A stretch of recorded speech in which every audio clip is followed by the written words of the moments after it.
we had a great chat with Dan and Dave. If you haven't gotten a hold of this book yet, you should. There's so many stories. There were too many for even us to touch on. We tried to hit most of the highlights, but definitely get yourself a copy.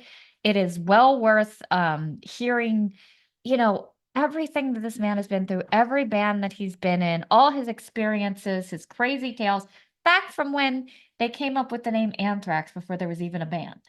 I mean, all the flyers, it's like he saved everything. You had all the flyers, great pictures, classic. There's a picture of him.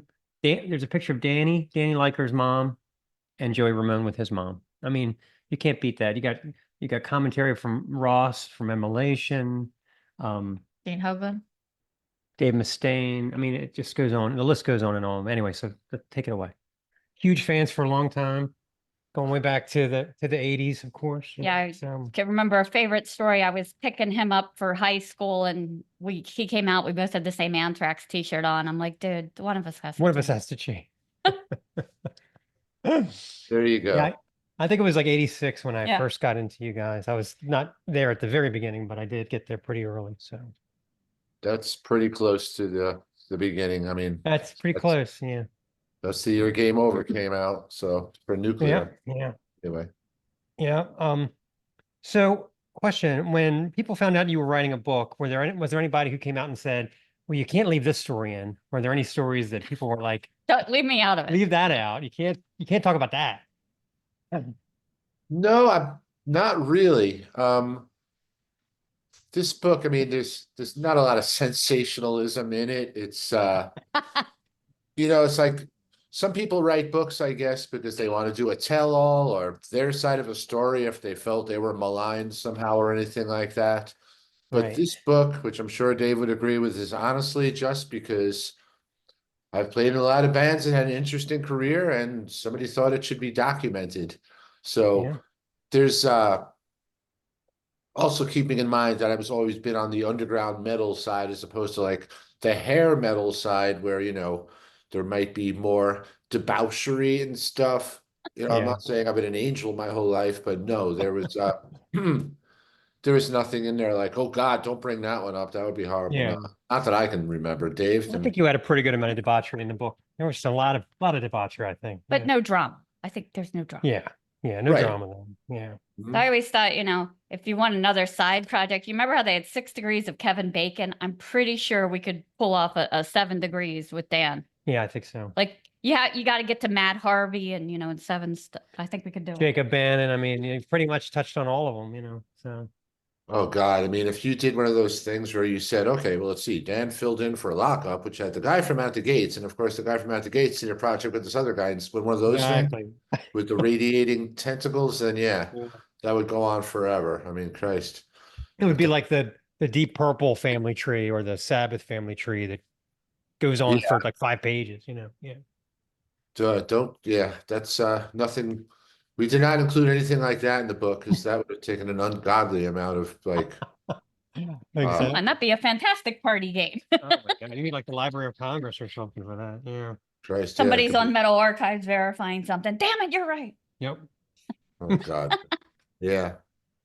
So your book credits you kind of getting started with the piano and the guitar kind of as a jumping board.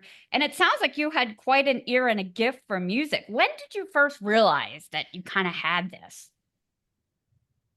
Basically, when I was 5 years old and my piano teacher realized I had perfect pitch, meaning that you can hear a note out of the air and know what note it is. And a lot of people have relative pitch, meaning if they hear a song, no, it's Paranoid and it's an E, and then somebody plays them a B flat, they'll recognize it because they can attach it to what they just heard, where somebody could just go, they'll go, that's an F, or something like that. So that's usually a sign that you have an affinity for playing music. So I guess that really at a very young age, somebody said, oh, he's definitely going to have potential because, he's got perfect pitch and, he's practically still wetting his bed. Yeah.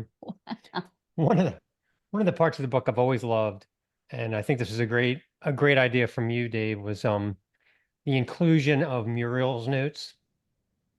And I love the fact that she tried to find out if she contacted a lawyer after the Anthrax thing. I thought that was so adorable. Are there any Muriel stories that didn't make the book? Because I look forward to all her little notes. No, I don't think so. I think pretty much everything was in there. I felt because how supportive she was, that it was only right to have her in there. And then once it was revealed that she wrote and published poetry, I thought that, had to track down some of those and include them because, it's just showing that it kind of runs in the family, you know what I mean? And they were very funny. Yeah. And yeah, thankfully, I did get to meet her before she passed. And we have a very lovely picture of the three of us with the book. So that was Oh, nice cool. because I didn't meet her in person before. We just talked on the phone. Right. So I was like very flattered to actually get to say hi in person.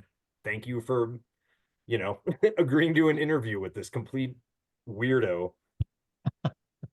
Yeah, I love that part. It's like, as a mom, if somebody does something to your kids, you always want to like start beating them with an umbrella or something. Whether Yeah. right, wrong, I or loved her Thanksgiving poem. It was very sprightly. Yeah. Yeah. No, it was great having my mom in the book, and yeah, unfortunately, she did pass a couple of years ago. But hey, she was like 96 years old or something. But Wow.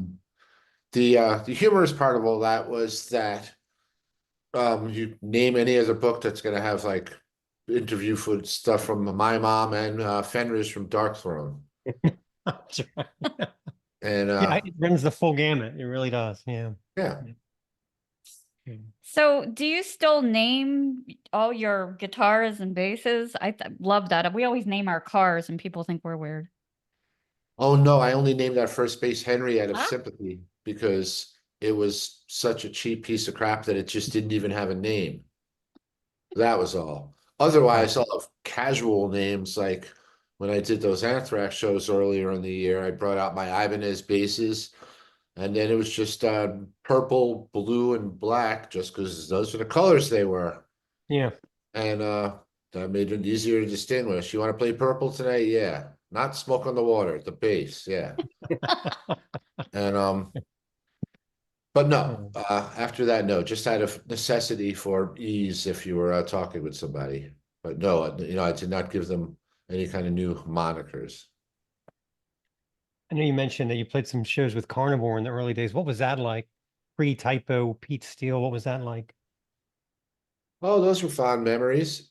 I mean, of course, those guys they had their whole get up because how the whole He-Man thing. So Right. kind of, I'm laughing fondly because I'm remembering, just all the fur and everything like that, and just the There was a chest. production, right? Yeah. Well, I mean, it wasn't like they had a whole big stage rig. It's more like how they dressed and everything. And of Right. course, that's why a lot of us thought it was like really humorous because then he turned into Mr. Sensitive. And I'm Right. not Yeah. saying he was a friend of mine. I'm saying all that stuff fondly too. Like all of a sudden it was typo negative and Christian woman and all that crooning. And we're like, do you think anybody remembers male supremacy? I'm not Yeah, sure. exactly. Yeah. So different. I love Uh-huh. those Carnivore records too. I remember I used to play, they used to freak people out. That was some intense stuff in the late 80s, really. Yeah. Yeah, well, that was that New York attitude too. Yep, exactly. Mm-hmm.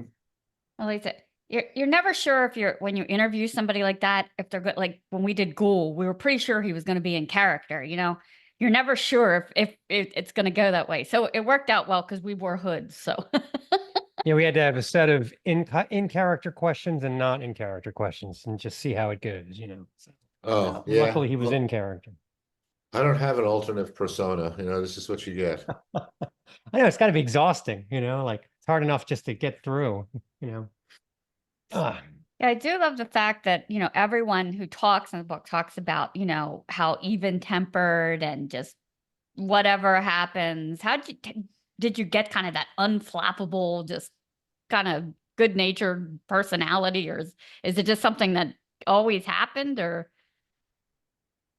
I don't know, I think it's just how I am. It's hard to step outside yourself and analyze your personality naturally, but I just don't let certain things get to me. And if they do, then I try to get any stress that's in my life and get it out of my life. That's why I stopped touring a lot, because I kept getting dicked around on flights at airports and it would stress me out and I would get very angry, and I'm like, that's not fun. I'm playing music to be fun. And now, having to go on tour is some kind of obligation, because your flights are going to be late, and now he's getting all bitter about that. So I remain unflappable by, if something is flapping me, I get the fuck away from it. Do you ever have a situation with the airport where they lost like your instrument or Oh damaged God, it? yes. Yeah. Oh, you want to relive all those fond memories? Yeah. The first time and only time actually now that I've been to Peru with nuclear assault, because of delayed flights, we did not get to the venue until midnight, when we should have played at 11, and it was without our instruments and clothes. That would be me and the other Rochester dude, Eric Burke, who was playing guitar for us. There's been a lot of situations like that. There's been European tours where your stuff doesn't come in on time and you got to sit there and keep calling the airline, and now you're on tour. You're a moving, you can't just go bring it to Munich, because then if they're late, you're not in Munich anymore. So you got to try to outfox them and go, these idiots aren't going to get, okay, send it to Prague, which is, 7 days later, but whatever. Yes. Yeah, I can't imagine checking like a Rickenbacker or something that's got some value like that, because the airline, they don't give a shit, I mean, they're going to give you like $1,000 and say sorry, Well, the key is to if you're in a band that can afford better seats, like business class, then you could bring like a gig bag on and stick it in the wardrobe on the plane. But you can't always guarantee something like that. So yeah. if not, then you're screwed, because then you have to gate check it, and it's just going to be where the ski poles are under the plane, because it's the same shape. It's true. Yeah. That's just wrong. Peepholes and the pets. Yeah, exactly. You're one of the few artists that started out hard and kind of went harder instead of like going the other way.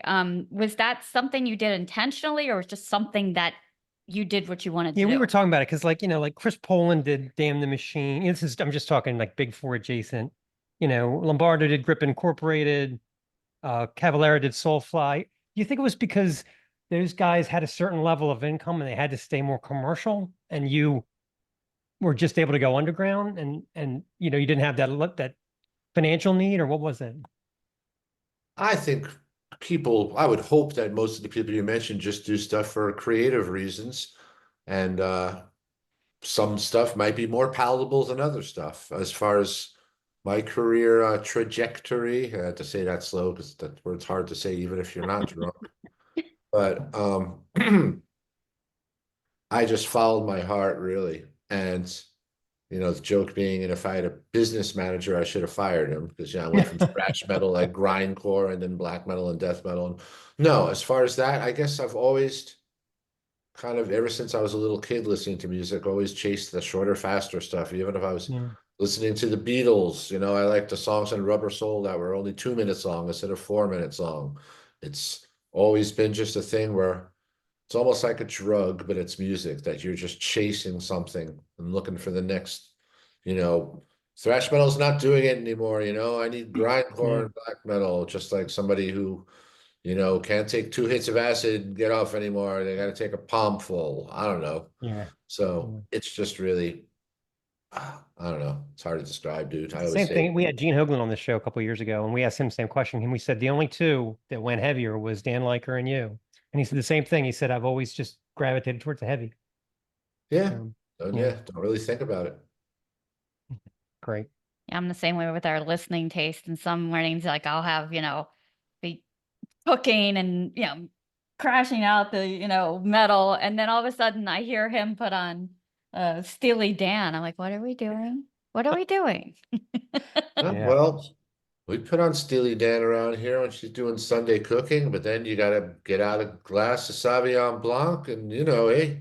Sophisticated music. Yes. Yeah. I mean, it's like dinner. There was yacht rock and then there was dinner rock or something like that. And there was the joke. And that's they're in the New York tradition too. Yeah. There's Walter Becker has a street named after him in Queens, where I'm from. And he should. Mhm. Well, I want to ask also, speaking of the Cavalieras, I love the stories about crashing at Gloria Max's. Oh. What did you think of the re-recordings of like Morbid Visions and Schizophrenia? What did you think of that? I haven't heard them actually, Really? but some things should be left alone.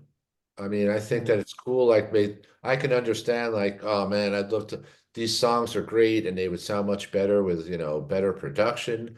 But you can also argue they were meant to sound like that. Crazy teenagers from Brazil, just trying to make as much noise as possible with as little money and it had a certain charm to it that you might not want to fuck with. Dave, what do you think?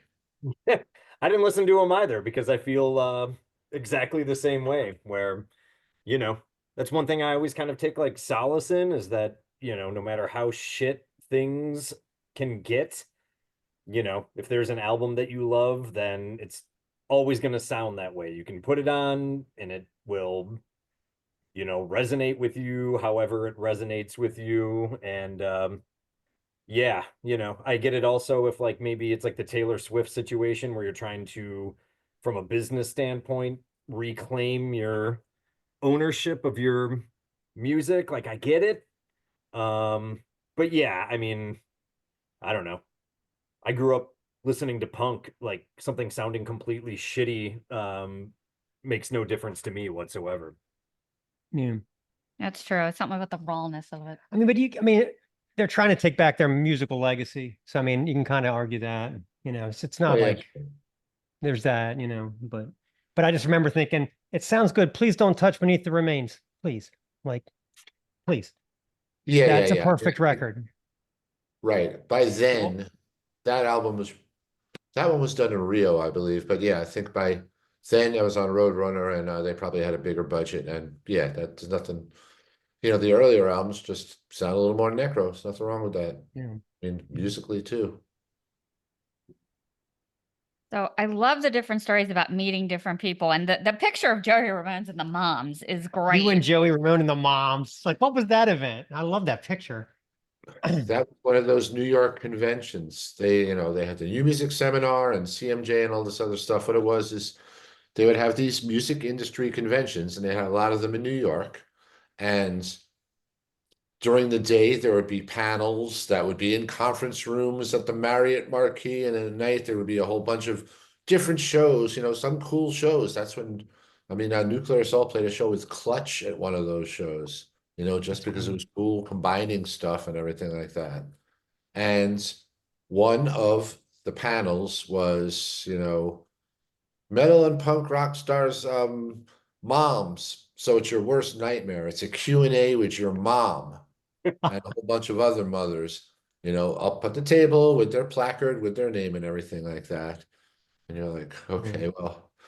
And it was funny because Joey Ramone's mom talked about when they used to rehearse in their basement, and their family's basement, and the Ramones were down there. They were growing weed, but she didn't realize that when she didn't know what weed was. And one day she was down there just tidying up, and they weren't there. And she's like, "Well, look, the boys have a little garden."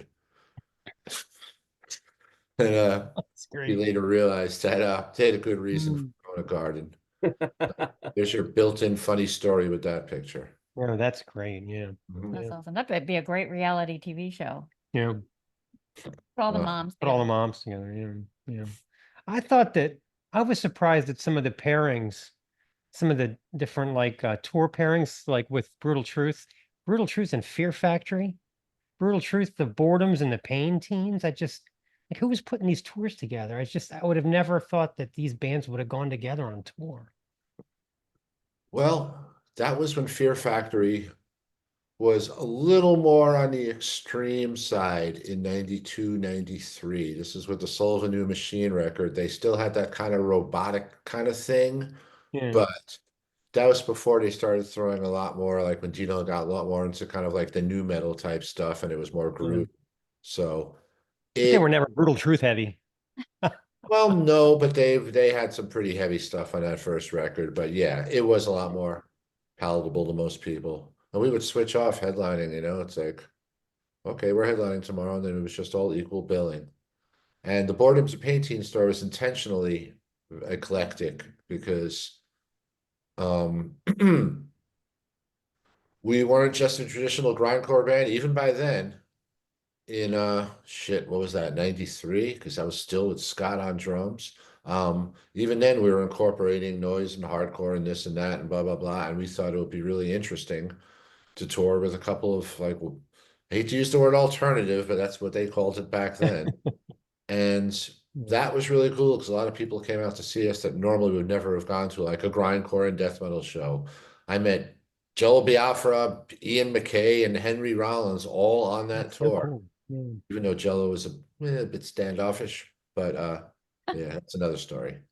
That's probably like one of the things I miss the most from going to see shows in the 90s. We had a great venue here called the Fireside Bowl, and the you know, eclectic lineups where, you know, you would have whatever, a punk band, you know, an emo band, throw a ska band in there, you know, it was like Yeah. bringing more disparate types of people together. And it's like now it seems like, especially every touring package, it's just like 5 death metal bands. And it's just Yeah. like, oh God, I mean, I love death metal, but it's like, you know, throw a Paintings in there. Give me a break. I love that. Yeah, that's why we were talking about like these big, huge festivals like Roadburn. It just they have so many different stuff. I think I'd enjoy that. I mean, I love Maryland Death Fest. You know, we go every year, but that kind of so like you said, you can see just maybe discover something brand new. And I think that's good cross pollination, especially like you were saying. Yeah. Yeah. But that's great. Yeah. Oh yeah. Yeah. When you mentioned Jello, it made me, I really liked reading your letters that you wrote to like Suburban Voice and Maximum Rock and Roll. I remember that time when it was kind of the battle between, you know, the whole crossover thing was happening. And I thought it was really interesting that you included that because it's kind of forgotten that there really was a kind of a punk versus metal thing going on at that point. Who was more legit, you know? And the fact that you called out Jello, I thought that was very brave. You He asked for it. No, I mean,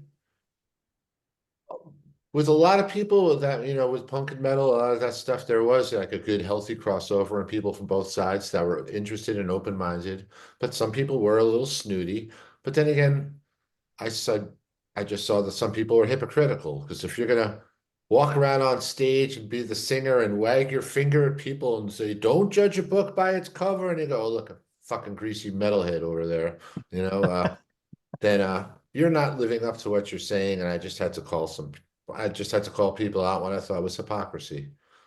I mean, that doesn't bother me anymore. If I think back, I'm like, why did I even bother? But then some people are like, yeah, that was pretty cool, man. You gotta put those guys in your room. But you yeah. know, it wasn't to I just thought I'd wag my finger back at them. Yeah.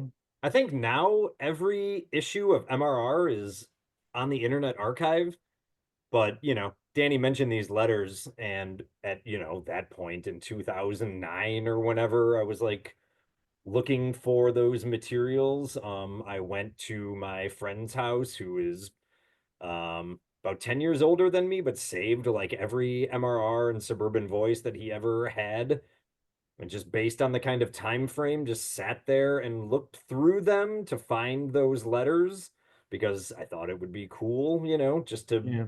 show like, look, you know, it's 2009 and the guy feels the exact same way as he did in like 1987 or whatever the fuck. But yeah, and then gosh, I haven't thought about this in a long time, but then, you know, reaching out to MRR and Suburban Voice, well, actually Suburban Voice wasn't around anymore, but MRR still was, and reaching out and Yeah. saying, hey, They're still around now. we want to republish these, and they were cool with that. You know, didn't charge us or anything, but yeah. And then full circle, this book got a good review in MRR. Yeah, who I hounded because I worshipped MRR growing up. That was like, you know, my sister would bring those home, and that was kind of like my gateway to things that were not local and like a little more tangible. And yeah, so when the book came out, you know, we didn't really like pursue reviews. We'd have, you know, I mean, there were some, but we didn't like aggressively hound anybody. Although I did send it to MRR and I did follow up with them several times to make sure it was at least like assigned to somebody. I'm like, just doesn't have to get a good review. Obviously, that's out of my hands, but I'm like, it would mean a lot to me if this book just got a review in Maximum Rock and Roll, and they liked it. So that was kind of fun. Yeah. I have to also say, Dave, the fact that you put an index in this book, I wanted to hug you because, Oh, well, that's like, very nice. I think you're the what's first the person to book? say anything about that. What's the Death and Grindcore book? It's mainly about Napalm Death. That the guy from can't think of the name of it. It's You're all talking about about choosing death? choosing death. That book is maddening because it needs an index so badly. Like I had to like write little notes and put little like those little envelope tab things and whatever because it just Yeah, goes like this, you know. Your yeah, book, that index is just. I'm like, where's the yeah, story about, his mother? Oh, here it is, right here. Like I can just use. So, and yeah, it's and the little that's things sometimes, but I thought that was great. yeah, that's very cool to hear because, you know, I mean, I'm a librarian by trade. I was not then, but I've read a lot of books and I loved, you know, when I was in school doing research papers, that was like my bread and butter. So I just thought very early on, like, you know, somewhere down the line, hopefully somebody's going to be writing something about, you know, a scholarly article about grindcore or something. And I Yeah. want them to be able to cite my book as like a primary source material. And what better way to do that than to have an index? And then I had a little fun with it too. Like there's an entry for pizza because pizza came up many, many times. So I thought, what the hell? Let's just put a thing for pizza in there. Marijuana comes up once or twice. Yeah, and also, you know, there was like some not as, you know, popular people, you know, that got mentioned, and I thought it would be cool if they had no idea that they were mentioned in this book, Yeah. that maybe someday, somehow, like they would come across this index and be like, oh, what is this all about? And then find out that, Right. you know, there's like a fun story about them or something. So it's Yeah. just information technology, I guess. Yeah. That's awesome. I know it. We were talking about the SOD record because we love that it just had such a huge sound, like compared to the first Anthrax record, but did really good riffs. But the question is, did MTV ever pay you guys for using the March of the SOD as the Headbangers Ball theme? No, not a dime, because they did the loophole where that's why it was so jumbled and edited sounding. If they played, I think there was a 7-second rule. If you played 7 seconds of continuous music of somebody, that's when ching ching. So Yeah.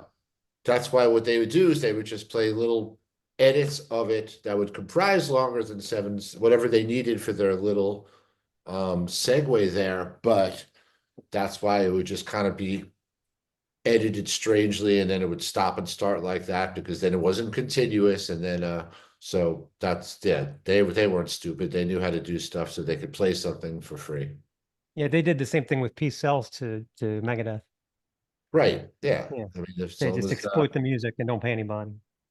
right, they just find some way to make sure that it gets under the whatever that minimum requirement is, and then they can get away with it. I mean, Yeah. it was still okay. I wasn't like, oh, those cheap fuckers. It still gave us promotion because Well, I think Dave was. I think Dave was pissed. Yeah. right. He's a Well, I little mean, different temperament, I think. Yeah, I think so. yeah, but I mean, it's basically you can't fault them for that. I can imagine him fucking having a go at them about that. Definitely. Fucking hate Steve bastards. Hughes, Steve Hughes of Naxal, he called you the Yoda of the Metal Underground, but I think you're much too tall. I think that you would have to be like, I picture you as one of those like in the Jedi Council, one of those big tall guys with like a red coat and maybe a walrus face or something. But you would definitely be on the council, but you're much too tall to be Yoda. Well, no, but I'd probably hang out with Yoda because he could do shit. It would be like hanging out with Gandalf. You'd be like, Gandalf, fucking Yeah, exactly. got your blunt. Boom, there you go. Cheers, man. Shit like that. They don't always have to fight the Balrog, do they? You know. Yeah, I love how you talked about the reason that you kind of got drawn into that was the low tones and kind of the power of it. I wonder if that has something to do with your pitch perfect ability or kind of zone in on that, or I wonder what made that kind of a thing. Oh, I couldn't tell you. Just for some reason, just I was just drawn to those frequencies. Not sure why. I really like I do love the power of it. There's nothing better than a strong bass line, really kicking it. No, yeah. Yeah. Yeah, and then I use a little bit of edge on it, so it's sounds pretty loud and powerful. So if you slide up the neck, you can sound like a motorcycle. You know, like that.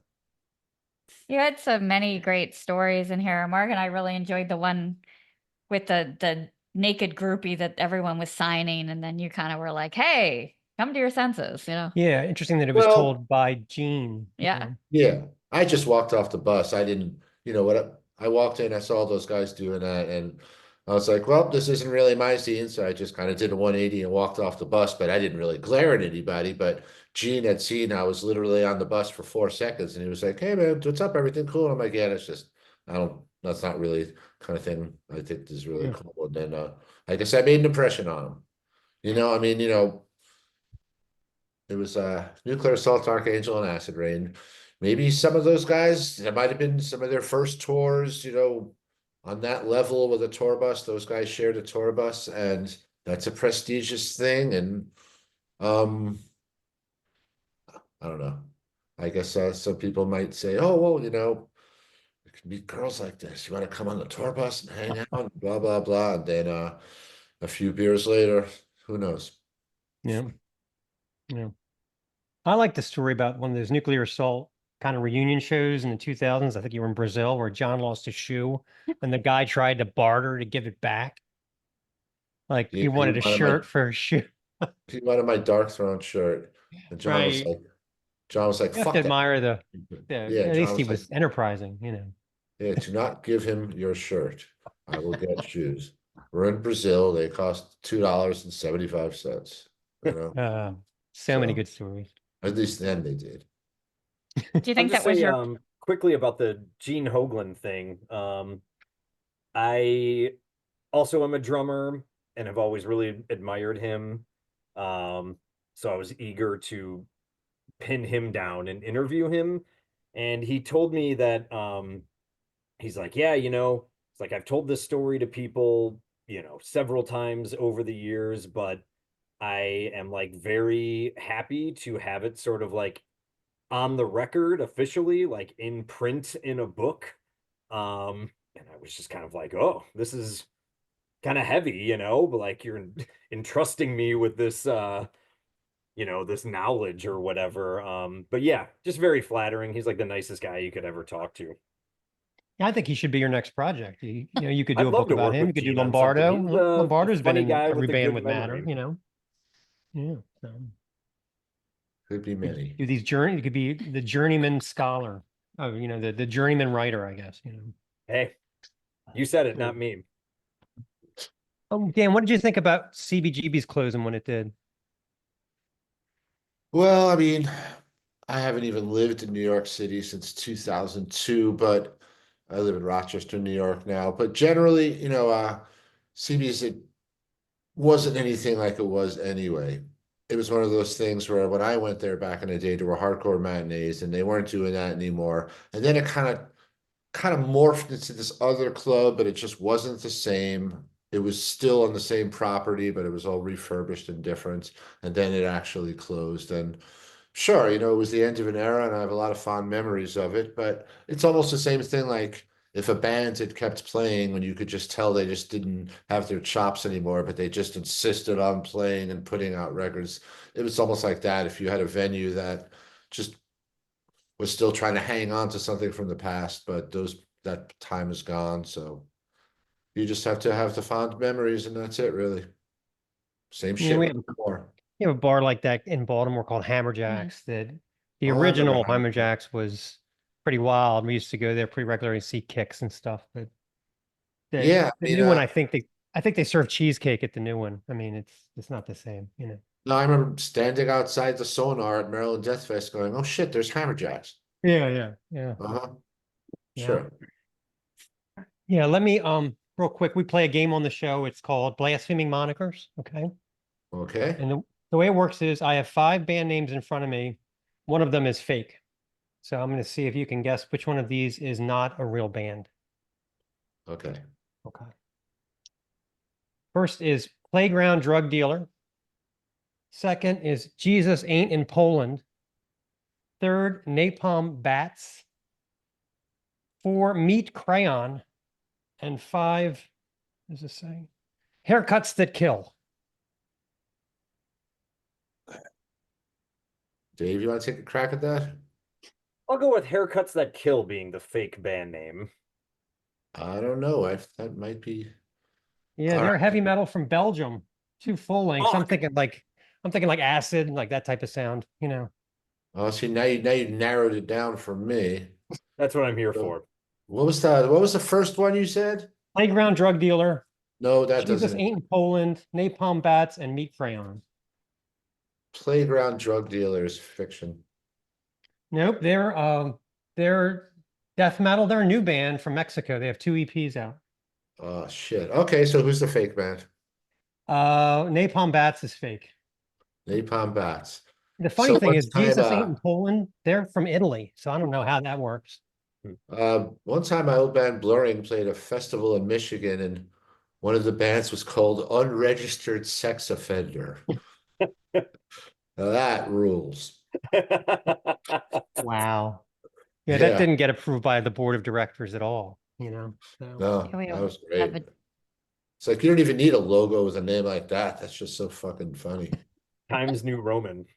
Yeah. yeah. Well, what's coming up next for you? I know you're still kind of involved in a lot of things. Not so much if you're talking to me.